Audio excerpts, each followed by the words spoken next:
Morning students. बेटा next हमारे पास जो आता है टॉपिक इलेक्ट्रोमैग्नेटिक स्पेक्ट्रम। क्या होता है बच्चे electromagnetic spectrum? The arrangement of electromagnetic radiations. हमने ऊपर किया ना कि जो रेडिएशंस होती हैं उनको मतलब वेव्स की फॉर्म में जाती हैं रेडिएशंस, उनको हम बोलते हैं इलेक्ट्रोमैग्नेटिक रेडिएशन। तो इलेक्ट्रोमैग्नेटिक स्पेक्ट्रम क्या कहता है? अरेंजमेंट है जिसमें रेडिएशंस का अरेंजमेंट शो किया है। कैसे अरेंजमेंट किया है रेडिएशंस को? In increasing order of wavelength के इंक्रीजिंग ऑर्डर में and decreasing order of frequency. अब ये चीज़ मैंने आपको पहले ही बता दी थी कि फ्रीक्वेंसी और जो वेवलेंथ मतलब जो फ्रीक्वेंसी होती है और जो वेवलेंथ होती है वो एक दूसरे के क्या होती हैं बच्चे? इन्वर्सली प्रोपोर्शनल है। तो इलेक्ट्रोमैग्नेटिक स्पेक्ट्रम क्या होता है? जिसमें हम बच्चे इलेक्ट्रोमैग्नेटिक रेडिएशंस को अरेंज करते हैं। कैसे अरेंज करते हैं? इंक्रीजिंग ऑर्डर तो किसका रखते हैं हम बच्चे? फ्रीक्वेंसी का। और जो डिक्रीजिंग ऑर्डर है वो इंक्रीजिंग ऑर्डर किसका रखते हैं बच्चे? हम वेवलेंथ का। और जो डिक्रीजिंग ऑर्डर है वो किसका रखते हैं? फ्रीक्वेंसी का। ठीक है, तो ये देखो यहाँ पे ये दिखाया हुआ है, सारी ये रेडिएशंस है बेटा, ये सारी रेडिएशंस हैं। इंक्रीजिंग वेवलेंथ, लेफ्ट से राइट जा रहे हैं तो वेवलेंथ बढ़ रही है। ठीक है, और जो फ्रीक्वेंसी है वो क्या हो रही है बच्चे? डिक्रीज़ हो रही है। सबसे पहले हमारे पास कौन सी रेज आती है? कॉस्मिक रेज 10⁻⁻14 जिसका है लैम्डा की वैल्यू। फिर उसके बाद हमारे पास फ्रीक्वेंसी।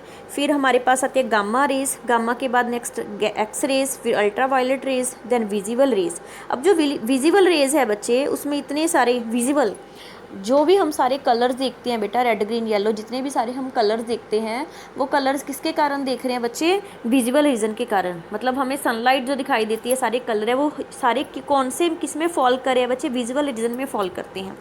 तो विजिबल रीजन में कौन से हैं? देखो वायलेट, इंडिगो, ब्लू, विवग्योर वाले सारे कलर विजिबल रीजन में फॉल करते हैं। इसीलिए हमें ये सारे कलर्स क्या करते हैं बच्चे? दिखाई देते हैं। ठीक है, उसके बाद विजिबल के बाद इंफ्रारेड रेज आ गई, माइक्रोवेव रेज आ गई, और लास्ट में कौन सी आ गई हमारे पास? Radio waves. तो क्या पता चला यहाँ से कि जो रेडियो वेव्स होती हैं स्टूडेंट्स उसकी सबसे ज़्यादा वेवलेंथ होती है और कॉस्मिक की सबसे कम वेवलेंथ। और फ्रीक्वेंसी की बात करें तो सबसे कम फ्रीक्वेंसी किसकी होएगी बच्चे? रेडियो वेव्स की।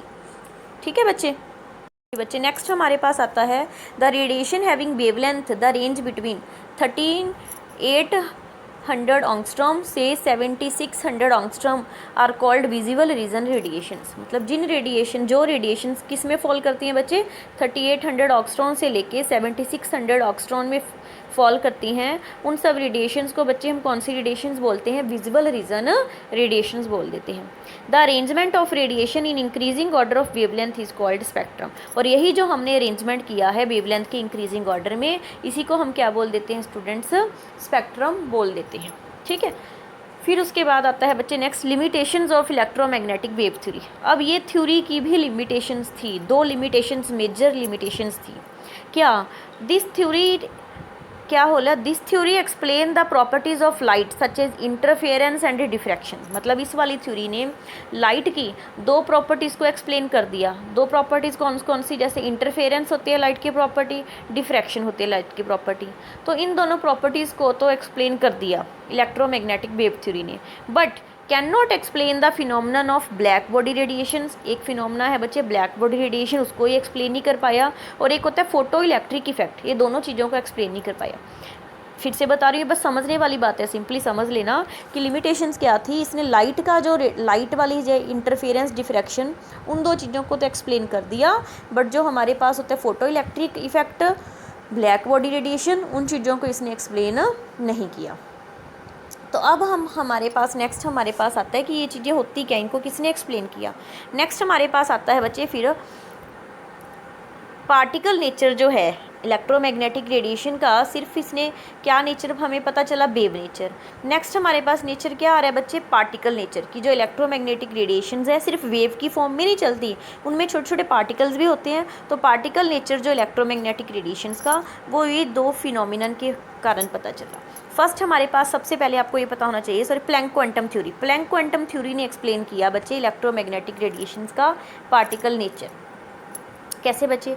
To explain the phenomenon of black body radiations and photoelectric effect Max Planck put forward a theory called Planck's quantum theory. ये कुछ नहीं, बस समझ लेना कि जो फोटो इलेक्ट्रिक इफेक्ट था, ब्लैक बॉडी रेडिएशंस थी, जिसको ये एक्सप्लेन नहीं कर पाई थी इलेक्ट्रोमैग्नेटिक रेडिएशंस, उसको एक्सप्लेन करने के लिए प्लैंक क्वांटम थ्योरी आई। प्लैंक क्वांटम थ्योरी ने 3 पोस्टुलेट्स दिए। फर्स्ट, ध्यान से करना भी, रेडिएंट एनर्जी इज एमिटेड और अब्जॉर्ब्ड डिसकॉन्टिन्यूसली। हाँ जी बच्चे, जो इलेक्ट्रोमैग्नेटिक थ्योरी क्या बोल रही थी कि जो रेडिएशन है वो कॉन्टीन्यूसली एमिट होती है, बट यहाँ पे क्या बोल दिया इसने, थ्योरी ने, प्लैंक क्वांटम ने, कि किसी भी चीज़ से जो रेडिएशंस हैं वो डिसकॉन्टीन्यूटली अरेंज होती हैं, लगातार नहीं अरेंज होती, in the form of small packet, छोटे छोटे पैकेट्स की फॉर्म में डिसकॉन्टीन्यूसली अरेंज होती है, मतलब अमिट होती है या अब्जॉर्ब होती हैं। उसको हम क्या बोल देते हैं बच्चे, quantum. And in case of light each packet is called photon. फिर से दोबारा समझा रही हूँ, क्या बोला इस थ्योरी ने कि जो रेडिएशंस हैं वो छोटे छोटे पैकेट्स के फॉर्म में रिलीज़ होती हैं, कॉन्टिन्यू रिलीज़ नहीं होती हैं। उन छोटे छोटे पैकेट का नाम क्या दे दिया, क्वांटम दे दिया। अगर लाइट की बात करेंगे तो क्या बता दिया उसको, फोटोन। मतलब जैसे हम मार्केट में जा रहे हैं, 1000 रुपीज़ लेके जा रहे हैं, ठीक है, मान लो रेडिएशंस ही हैं, हम एकदम से जाके सारे के सारे 1000 रुपीज़ थोड़ी ना लगा देते हैं, है ना, डिसकॉन्टीन्यूस लेते हैं। पहले एक चीज़ ले ली, मान लो 200 रुपये की ले ली, फिर 400 की ले ली, फिर कितने की ले ली, अलग अलग डिसकॉन्टीन्यूस करते हैं ना। तो जो हम छोटे छोटे पहले 200 रुपये लगाए, फिर 400 रुपये लगाए, तो ये 200 और 400 रुपीज़ हमारे क्या होते हैं बच्चे, क्वांटम। क्या होते हैं, क्वांटम। तो ऐसे ही इसने बताया कि रेडिएशन भी छोटे छोटे पैकेट्स के फॉर्म में ही अरेंज होती हैं, जिसको क्या बोल देते हैं, क्वांटम। और लाइट के केस में क्या बोल देते हैं स्टूडेंट, इसको हम फोटोन। सेकंड क्या बोला, the energy of each quantum is directly proportional to frequency of radiation, कि कितनी एनर्जी है किसी भी क्वांटम की, वो किसके डायरेक्टली प्रोपोर्शनल होएगी बच्चे, उस रेडिएशन की फ्रीक्वेंसी के। ध्यान से करना, एनर्जी किसके बराबर होती है स्टूडेंट्स, फ्रीक्वेंसी के। तो ई डायरेक्टली प्रोपोर्शनल न्यू आ गया। अब हमें पता है बच्चे ई किसके बराबर होता है, एच न्यू के बराबर होता है, ठीक है। ई किसके बराबर होता है स्टूडेंट्स, एच न्यू के बराबर होता है। अच्छा, अगर आपको याद हो, मैंने पहले हम पीछे कर चुके, न्यू किसके बराबर था बच्चे, सी अपॉन में लैम्डा के बराबर था। न्यू किसके बराबर था, सी अपॉन लैम्डा के बराबर। तो ई की वैल्यू किसके बराबर आ गई, एच। ई एच क्या लगाया अब यहाँ पे, एच है बच्चे प्लैंक्स कॉन्स्टेंट। ई किसके बराबर था, न्यू के बराबर। तो इस प्रोपोर्शनैलिटी के साइन को हटा के इज इक्वल टू का साइन लगाया है, इसलिए यहाँ पे हमने कांस्टेंट क्या लगा दिया, एच। और एच को हम क्या बोल देते हैं, प्लैंक्स कांस्टेंट, ठीक है। फिर हमने न्यू की वैल्यू पुटअप कर दी, न्यू किसके बराबर था, सी अपॉन लैम्डा के। तो ई किसके इक्विवेलेंट आ गया, एच सी अपॉन लैम्डा। तो ये हमारे पास नया एक बन गया फॉर्मूला, ठीक है, वही बताया है। फिर last point, the total energy emitted और अब्जॉर्ब्ड बाय अ बॉडी, कोई बॉडी कितनी टोटल एनर्जी को अमिट करती है या अब्जॉर्ब करती है, is the same whole number multiple of H nu, वो किसके बराबर होएगा, मल्टीपल ऑफ एच न्यू। अब देखो कितनी एनर्जी अमिट करती है, हमने क्या बोला, एनर्जी किसके बराबर थी, एच न्यू के। एक एनर्जी किसके बराबर है, मान लो एच न्यू के। टोटल कितनी एनर्जी अमिट करेगी तो किसके बराबर होएगा, मान लो 10 एनर्जी किसके बराबर आएगी, तो 10 मल्टीप्लाई एच न्यू होएगा, क्योंकि एक एनर्जी की वैल्यू इतनी है। मतलब सीधा सा कहने का हिसाब मतलब है कि टोटल एनर्जी कितनी अमिट होएगी, वो किसके बराबर है, मल्टीपल ऑफ एच न्यू की। फिर से बता रही हूँ तीनों पॉइंट्स। इसने फर्स्ट में क्या बोला कि एनर्जी डिसकॉन्टिन्यू रिलीज होती है पैकेट्स के फॉर्म में, जिसको हम क्वांटम बोल देते हैं या बोल देते हैं फोटोन। फिर इसने क्या बोला कि क्वांटम की एनर्जी डायरेक्टली प्रोपोर्शनल किसकी होती है बच्चे, फ्रीक्वेंसी के बराबर होती है। फिर हमने फॉर्मूला ड्राइव कर लिया। लास्ट में क्या बोला कि टोटल जो एनर्जी कितनी अमिटी अब्जॉर्ब होती है वो किसके बराबर है बच्चे, whole multiple of H nu के। मतलब एन लगा दिया हमने आगे इसके, एन मीन्स नंबर, कितना भी नंबर हो सकता है, 1 2 3 4 5। क्लियर बेटा।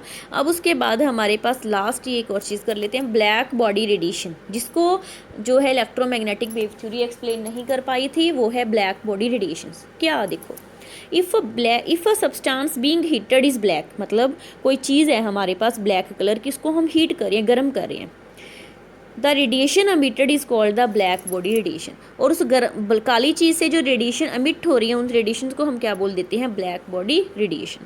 फिर से बता रही हूँ, अगर कोई चीज़ है ब्लैक कलर की, उसको जब हम गर्म करते हैं, उसमें जो रेडिएशंस बाहर निकलती हैं वो ब्लैक बॉडी से रेडिएशन निकल रही हैं, तो उनको हम क्या बोल देते हैं, black body radiation. A black body is a perfect absorber and ammeter of radiation. ये भी आप सबको पता होगा कि जो काला रंग है वो सारे कलर को अब्जॉर्ब कर लेता है और अमिट भी कर देता है, तो परफेक्टली अब्जॉर्बर भी होता है या अमिटर भी होता है रेडिएशंस का।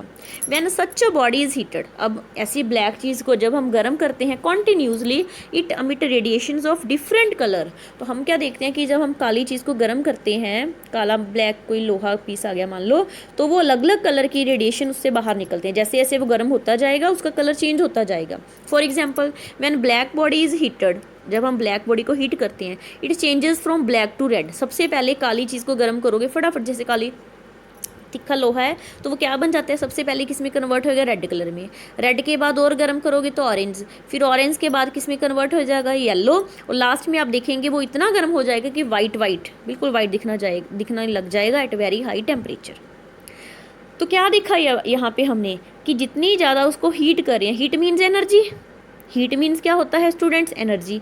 जितनी ज़्यादा हम उसको एनर्जी दिए जा रहे हैं, हीट किए जा रहे हैं, तो उतना ही क्या हो रहा है, उसके कलर क्या हो रहे हैं, चेंज कर रहे हैं। बट हमने, अगर आपको याद हो, इलेक्ट्रोमैग्नेटिक वेव थ्योरी ने क्या बोला था कि जो एनर्जी है वो किसके बराबर प्रोपोर्शनल थी बच्चे, इंटेंसिटी के, अगर याद हो। मतलब एक मिनट फिर से समझ लो, तो क्या है, this observations are not according to wave theory. कहते ये वाली जो ऑब्जर्वेशन है वेव थ्योरी के अकॉर्डिंग नहीं है। क्यों? Because all of this theory heat, मतलब अकॉर्डिंग टू दिस थ्योरी, इस थ्योरी के अकॉर्डिंग हीट एनर्जी